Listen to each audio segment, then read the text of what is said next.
Hello everybody, welcome back to the channel. In this video, this is going to be a return of a tier list, okay? I want to do these around like once every week, once every 2 weeks, because I did burn through a lot of those ideas in the beginning part of this channel. And I figured no better way to bring this back than to rank every single pay-per-view that has happened so far this year. And at the end of this video, I'm going to give my fighter of the year, because if you had been living under a rock, which I'm not even going to say that, Sean O'Malley was just awarded the best MMA fighter of the year by the ESPYs. You remember that? Yeah, no, if you can't tell, I'm already kind of peeved about that. And I'm going to tell you who I think should be fighter of the year by the end of this video. And I actually, this is how petty I am. I wanted to make this video ranking every pay-per-view so far this year, just to prove that within 6 months, I can prove without a shadow of a doubt O'Malley should not be fighter of the year. But I also want to talk about some of these pay-per-view numbers. Let's get to it. Not a crazy long intro. Thank you everybody who's been subscribing. I can't believe that we've made it this far with this channel. And I just want to say thank you guys, and let's get back to it and into the rankings. UFC 297 was Strickland versus Dricus du Plessis. This was a return to Canada, okay? Canada was getting some stinkers, man. Let's first talk about this. The last time that the UFC went to Canada, it was the last time a woman main evented a numbered card. It was Amanda Nunes. Cool. Amanda Nunes also has 3 of the 5 worst pay-per-view selling cards of all time. That's a real metric. Everybody knows the best-selling cards of all time. Look up the 5 worst-selling cards of all time. 3 of those are held by Amanda Nunes. Don't ever put her in the main event again. So, instead of doing that for Canada again, what they decided to do was give them a pretty good main event in Sean Strickland versus Dricus du Plessis. I actually want to look at this card, okay, because I remember this card fairly fondly. Actually, I take it back. Raquel Pennington versus Bueno Silva. That fight cost a man his career. I'm not even kidding you. You remember DC and RC? Yeah, RC got kicked from the show, and they made it the good guy and the bad guy, Chael Sonnen and Daniel Cormier, because after watching this, RC said something that every single MMA YouTuber will say without a minute of hesitation. But if you say it on ESPN, it'll get you canceled. He said that this fight was unfit to be a championship fight. Thank you. This is one of the worst women's championship fights I have ever seen in my entire life. It single-handedly made me lose faith in the entirety of women's bantamweight. Just get rid of it right now. Women's MMA has 2 good divisions out of the 4. Women's featherweight is a joke, and now women's bantamweight is a joke. It is. I can't take it seriously. Raquel Pennington, ugh, what a bad fight, dude. And it doesn't help, okay? Here's the thing. I don't agree with everything Strickland has to say. Strickland on the build-up to this fight was talking shit about nobody wants to watch a women's fight. We want to see men fight. We don't want to see 2 cats fight. We want to see lions fight. I don't even agree with the dude. However, it does help his case that the fight that was his main event, well, his co-main event, was Raquel Pennington versus Bueno Silva. Then we have Neil Magny, Mike Mallet, the fraud Mallet. Here's the thing, I'm partially joking. The thing with Neil Magny is Neil Magny becomes one of the most unbeatable fighters ever the moment he's in trouble of losing his ranking. But Neil Magny makes Mike Mallet quit. This ruined a ton of people's parlays. People were messaging me, angry that their parlay got fucked up. Bro, I lost money on this too. I'm sorry. Chris Curtis, thank you. You did good on this card. Arnold Allen, oh, I remember this shit. Next time somebody puts their hands on the mat, I don't care. You drill them with the knee and you crack that orbital bone, Arnold Allen.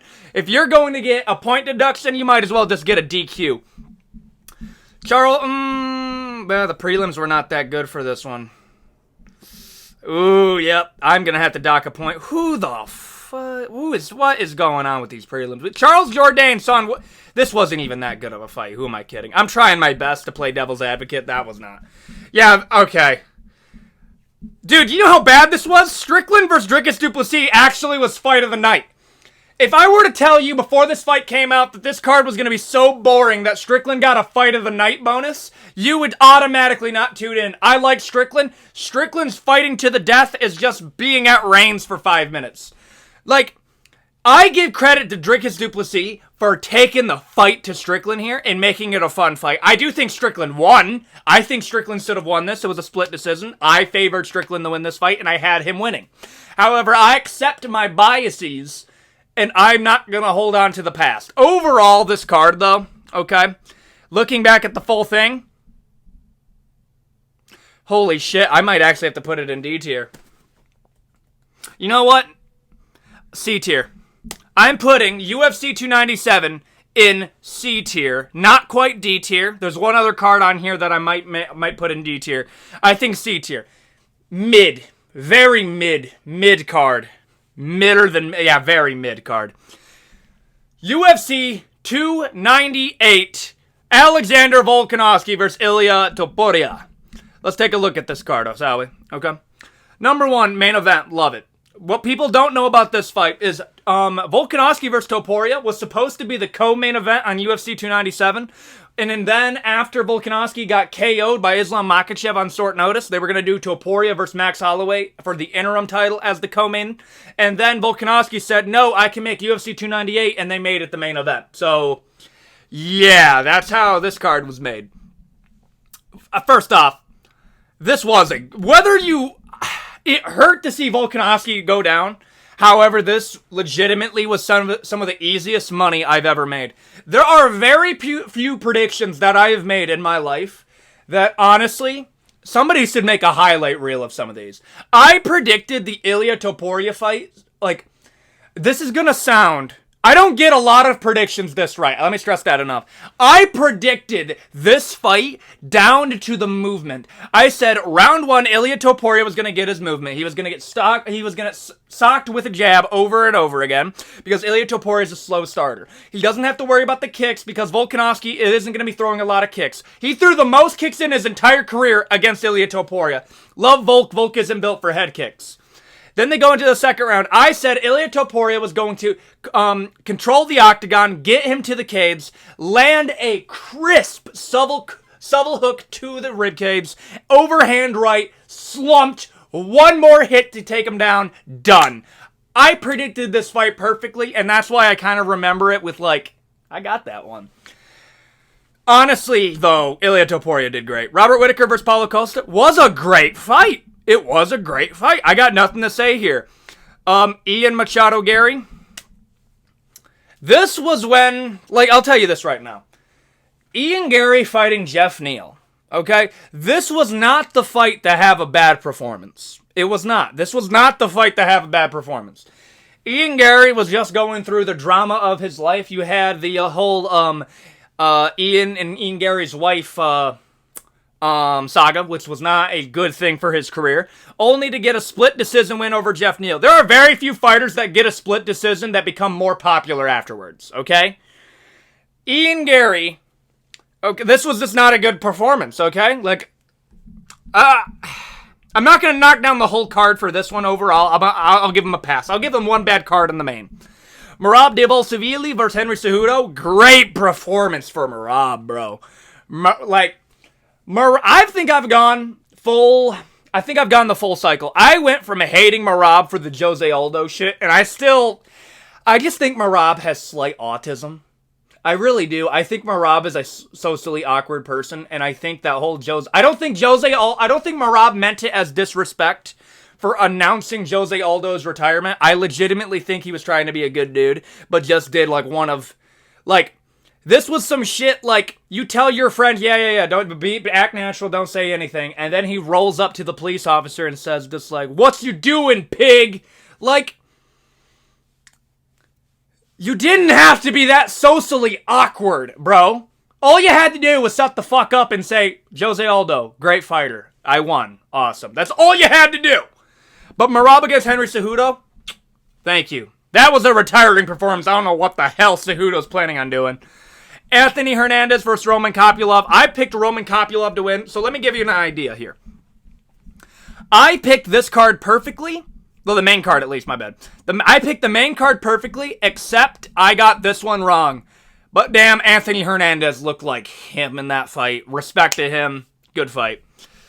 Mackenzie Dern. This was was it a fight of the night? Why not? It was a good women's MMA fight, and watching Mackenzie Dern is always a pleasure.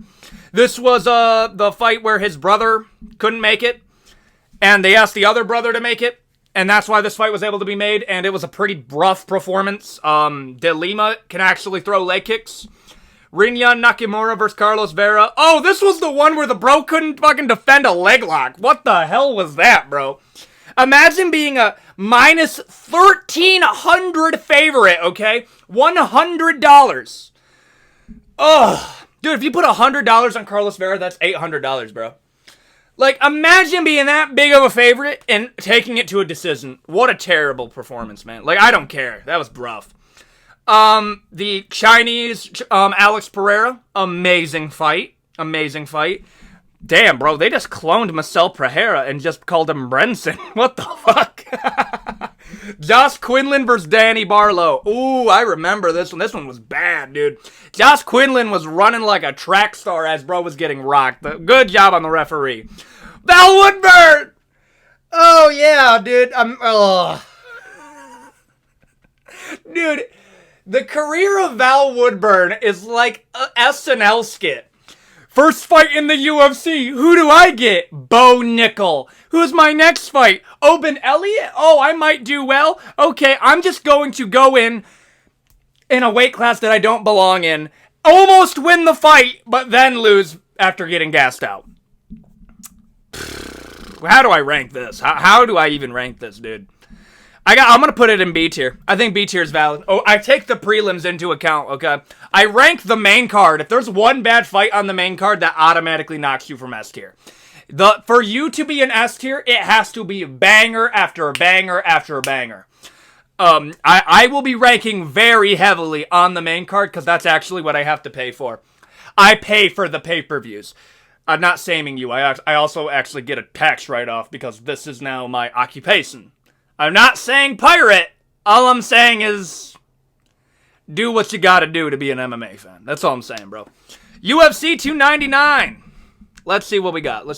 O'Malley versus Vera 2.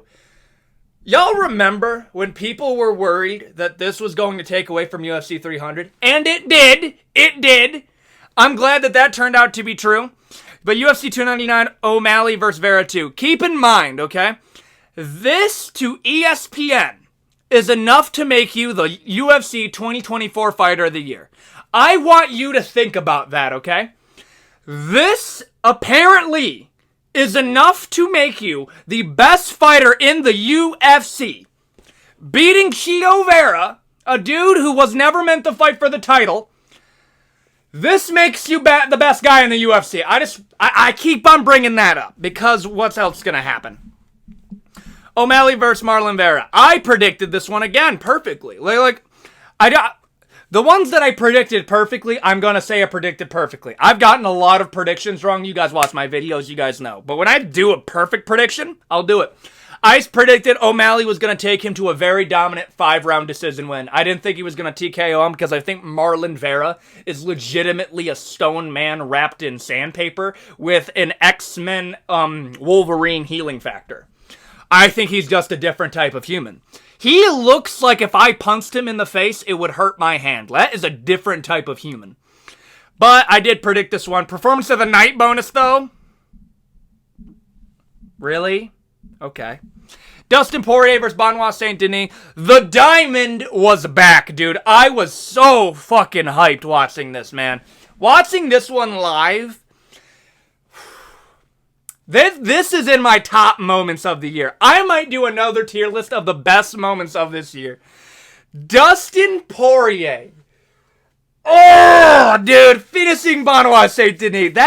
I'll be real, dude. There are times where the UFC, I feel like, tries to get me not to be an MMA fan. When I get Namajunas as the main event of a fight night in the Apex, okay? That hurts me. That legitimately hurts my soul. I have 2 YouTube channels for a reason, dude. When my soul starts hurting because Dana White starts giving me bad fight nights, I go to the other channel. But when they give me dopamine as a syringe in Dustin Poirier versus Benoit Saint-Denis, cinema. That was a cinematic performance. Beautiful. Fight of the night. No doubt about it. Kevin Holland versus Michael Venom Page. Brother, what the fuck did you expect? If you're fighting Michael Venom Page and not suiting a takedown, you are either suffering from some Chandler syndrome level IQ disability, or you just can't wrestle. Michael Venom Page can't grapple. He can't. I'm being serious, dude. I'm actually worried for Michael Venom Page. We'll talk about another fight on here.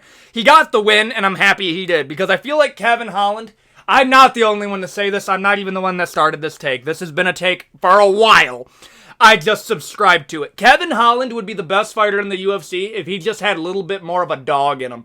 I feel like the moment Kevin Holland becomes frustrated and he just starts smiling at you, I think you've mentally broke him. And I think that's what happened here.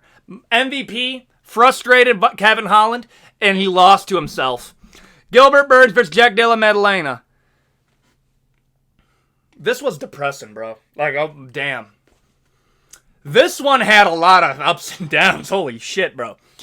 We had Dustin Poirier make the comeback, and then we had Gilbert Burns winning the fight, by the way. He was winning the fight. And then Jack Della Maddalena lands a knee down the middle and is able to get the finish against Gilbert Burns. Good on JDM, bro. JDM's a GOAT. Well, not a GOAT. JDM's is one of my favorite up-and-comers. But damn, was it bad to see Gilbert Burns go up. Petr Yan versus Song Yadong, and that'll be it for the main event where I'm going to be weighting the heaviest. Meh, it was a pretty good fight. If Song Yadong won, I would have been angry, but Petr Yan won. It was mid, but it was good. Whatever. Curtis Blades, Jelton Almeida. Thank you! Tapping out to ear strikes. Amazing. Macy Barber, dude, I posted about this fight. Holy shit, man. This is a fight. That was, bro. What a great fight to watch, man. Mateus Gamrot versus RDA. Anyways, moving on. Pedro Munoz versus Kyler Phillips. Bro, Kyler Phillips is over here using Dove conditioner and shampoo and then beating the fuck out of anybody. Legitimately, bro. Bro has more luscious locks than 90% of women's MMA fighters and then proceeds to condition it with the blood of his enemies. What a goat, bro. Kyler Phillips is fucking great. Kyler Phillips, Peyton Talbot, book it. Hear me out. Let me cook. Kyler Phillips is one of the most exciting strikers coming up in this division. Crisp. Peyton Talbot is a dude that's already being compared to O'Malley. Why not? Book it, please. I was watching this one with my mom, and my mom was roasting Philip Lins because he looks like the Brazilian... Bro kind of looks like the Brazilian Napoleon Dynamite with that fucking haircut. Bro has the bowl cut of like the... Brother, it was a good fight. I'm not gonna lie. Fighting Ian Cutelaba and not getting finished, I mean, like, it's pretty good. I'll give you that. Marcel Pereira automatically boosts you up. Robulus Dispain absolutely destroying generic heavyweight Josh Pearson. Okay, I'm not even going to talk about anything else on there. What the fuck was that? A tier. A tier. I'm not ashamed to admit that. That was a solid card, man. What else am I going to say about that? UFC 299, A tier. I think that's perfectly valid to put it. Now we got UFC 300, boys. This was single-handedly one of the greatest moments of my content creation career. For anybody who wasn't a part of it, bro, I had a TikTok live going, okay? I was just chilling in my room going through the entire fight. We had 25,000 people watching it at a time. Absolutely insane, bro. The UFC 300 was such a great card. I'm so happy they were able to build it the way they did. I was worried, and I was happy I was worried. But damn, bro, like, let's just go through this, and I will go through bangers, if not a banger, okay? Davison Figueiredo, Cody Garbrandt, banger. King Green versus Jim Miller. That actually caught me off guard. Bobby Green, King Green, okay. Banger. Skip. Banger. Jalen Turner, Hanato Moicano. Sadiq Yusuf, Diego Lopez. Banger. Holly Holm vs. Kayla Harrison. Banger. Calvin Cater, Aljamain Sterling. What the fuck was this? Yuri Prohaska vs. Rackets. Banger. Bo Nickel vs. Cody Brundage. Half banger. Charles Oliveira vs. Armin Sarukian. Tragedy. But a banger. Justin Gaethje, Max. This was a religious experience, bro.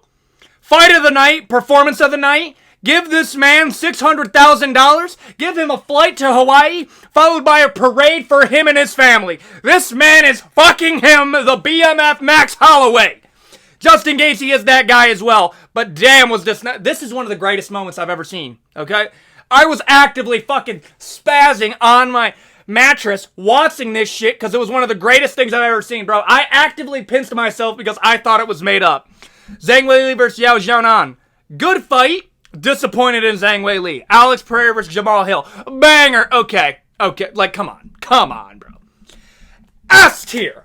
Beautiful card. What an amazing card. What do I even have to say to that, bro? It's the best card this year. It was a religious experience to watch this shit. Like, I forgot about Aljamain Sterling. That's how great the card was. UFC 301. The card that got sacrificed because of UFC 300. We now know that. Pantoja versus Urseg. Okay. Be nice, Ethan. Be nice. Be nice. Okay. I'm going to try to be nice. Okay. Fuck. Okay. Alexandre Costa. Not bad. Okay. Ismail Bonfim. Not bad. Decision, though. Okay. I'll be real. I didn't even watch this. I just walked out. I listen. I'll be real, man. I didn't even watch that one. This was good. Mauricio Ruffy versus Jamie Malarkey. It's weird when you have fights on the early prelims that legitimately outdo most fights on the card. Like, that's where it throws you off guard, okay? Joaquim Silva outstruck Armin Sarukian. And then Joaquim Silva got outstruck by Clay Guida, and then got outstruck by Drakkar Klose. The Caveman, Mirkabek Orlabai. Not as good a performance as I said, but he wasn't, like, in danger of losing. Brother, I ain't gonna lie to you. This card looks like the one, outside of, like, Orlabai, and, like, Joaquim Silva. This looks like the card that, like, UFC 5 would make for, like, randoms. Like, these look like procedurally generated people. What the fuck is this? Okay, now let's get to the main card. Paul Craig versus Kyle Barillo. Good. Not bad. That was good. I'm not gonna lie. Marcel Pereira versus Ihor Poteria. The man who emoted on Mauricio Soganhua. Marcel Pereira went up there, humbled him, and emoted on his unconscious body. Anthony Smith versus Vitor Petrino. The last time Anthony Smith will ever win a fight in his career. Amazing. Jose Aldo versus Jonathan Martinez. This is not going to carry the card. It isn't. And Alexandre Pantoja versus Steve Urseg. Mid. Okay, you know what? D tier. UFC 297 was a better card than this, legitimately. UFC 297's worst fight was the co-main event, but everything else at least was up to par. This card felt like it was a lackluster, put-together, half-assed card, okay? D tier. It was the worst card of the year. It just was. UFC 302. Makhachev versus Poirier. Listen, man. That was a great card. I'm not even gonna lie. First off, main card. What the fuck is this? Randy Brown? Good. I like this. Fucking hell. What? The Nico Price versus Alex Morono? What is this? How is this on a main card? This is a UFC Fight Night entry-level main card at best. What the hell is this, bro? Kevin Holland? No. Kevin Holland did good. I'll give it a pass. Kevin Holland's one of them weird fighters where I don't care if he's on a main card or not. Because he's in like a half stage where he could be on the prelims and it's a good prelims. If he's on the main card, then it's a good main card. Good. Son Strickland versus Paulo Costa. Listen, if you go into a Strickland fight thinking that you're going to get a barn burner performance every time, you're just dumb, okay? There's just no other way to say it. Paulo Costa didn't bring the heat like I thought he was. The fact that this was a split is absolutely insane. Strickland should have won, absolutely no question. Insane. Islam Makhachev versus Dustin Poirier. Great, okay? Like, look at the prelims. Grant Dawson, I've lost all faith in him. Jake Matthews re-gave me faith in him. This should have won fucking something. What the hell? Mickey Gall versus Basil Hafez? How did that not win a single thing? Battle of the OnlyFans? That did nothing. Mitch Rapo... I don't have faith in Andre Lima. Imagine winning your fight because you got bit, and then in your second fight you win at a split decision. Wow, what a great performance, dude. What the heck was that? Islam Makhachev, Dustin Poirier. Credit to Islam for making it a barn burner fight. Credit to Dustin Poirier for bringing the heat. Never giving up. What a great fight, dude. Honestly, this is going to go B tier. B tier. Not quite our A tier. Solid B tier. Alex Pereira versus Yuri Prohaska 2 for UFC 303. Okay? Beautiful. Okay, let's first talk about this card had every reason to be fucking ass. But guess what? It said, nah, we're going to be better. This card fell apart 3 separate times and then still turned out to be good. Prelims managed to stay relatively the same, and that's why the prelims ended up being pretty good. This one was sad, bro. The Karate Hottie, man. That's why the prelims ended up being above average, because the prelims stayed the same through the entire time. They knew this was going to be a barn burner. So that's why this turned out good. Peyton Talbot, good performance. Charles Jourdain, Juan Silva, good performance. Cub Swanson, Andre Fili, good. Joe Pyfer was always going to bring the smoke. He just had a rough night out. And then we go into the main card. Ian Machado Gary versus Michael Venom Page. Predicted this to an absolute T. Ian Gary was going to win a narrow decision because he just grapples. Michael Venom Page doesn't. Michael Venom Page is the better striker. Nobody's ever going to think Ian Gary's a better striker than Michael Venom Page. That's just facts. Bueno Silva. How the fuck was this a performance of the night? What? How? How did this win performance of the night? Dude, I'm actually about to fucking lose it. Because I know what the other fight is on. Okay, at least they... Okay. They got performance of the night. They got performance of the night. Okay, they got performance. Okay. Calm down. Let's see what we're gonna get. Still doesn't make sense. How the fuck did I get performance of the night? You were getting your ass beat, land an elbow, cut her up, give her a third eye, blood spritting all over the air, and you were gifted a win. What are you talking about? Anthony Smith versus Roman Dolidze? If I could give a fight of the night bonus, that's $50,000, I would like to deduct $50,000 for whatever the fuck this was. What is this? Terrible fight. Cut him from the UFC immediately. Anthony Smith, what are we doing, dude? Danny Ige versus Diego Lopez. How the hell did this get a performance of the night and not one of these two gentlemen? Get out of my sight. Alex Pereira versus Yuri Prohaska. Performance of the night, no question. So let me get this straight. Literally everybody that had above average performance got a bonus except for them. I hope they got paid at least $100,000 for as bonuses for what these two men did. This man made weight 3 separate times. This man fought on 3 hours notice. Goats. Great fight. Alex Pereira proved that he was him. Beating out Yuri Prohaska again. Okay? This was an A-tier one. A-tier card. Okay?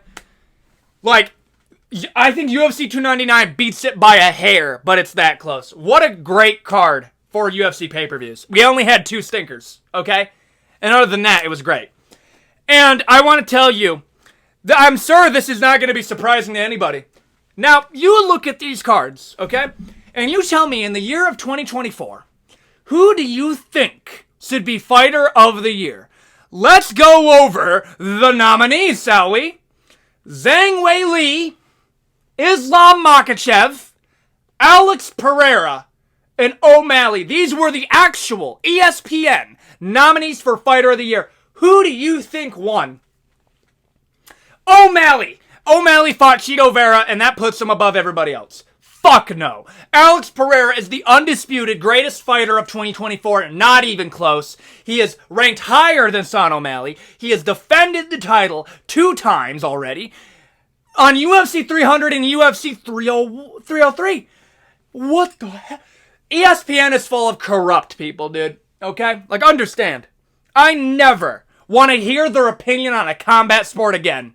You kicked out RC for talking shit about a bad title fight in women's MMA. Kicked him out. And now you made Sean O'Malley the fighter of the year. Get out of here, dude. Alex Pereira is the fighter of the year. He is. Okay? I went, like, the growth that I have gone through, okay? I went from talking about Alex Pereira is going to get out-wrestled. I've already said this multiple times. To now I am a proud poetard. He is fighter of the year. It's not even a question. Look at UFC 2024 and tell me who do you think the best fighter of the year is in the comment section down below, and we can hash it out. But that's going to be the video. Thank you, everybody who watches my content, and I will see you all next time. Adios.